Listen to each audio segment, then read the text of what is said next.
تريكات في التسويق الجزء الثالث. لو بتقدم خدمة إلكترونية أو منتج إلكتروني ولسه جديد في الماركت، فتقدر تعمل لنفسك ميزة تنافسية بمنتهى السهولة. الفكرة هنا ببساطة إنك هتقدم للعملاء بتوعك ضمان استرجاع الأموال. ببساطة هتقول للعملاء بتوعك إنك لو اشتريت واكتشفت إن المنتج أو الخدمة مش مناسبة ليك، تقدر ببساطة تسترد فلوسك بالكامل. الخطوة دي مش بس هتزود لك المبيعات، لا دي كمان هتخليك تبني الثقة مع العملاء بمنتهى السهولة، وده لأنك اديت العميل شعور الأمان.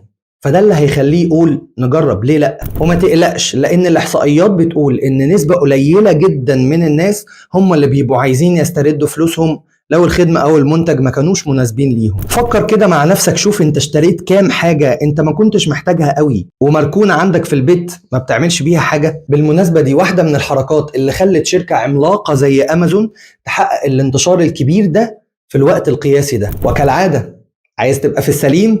كلم سوشيال تيم.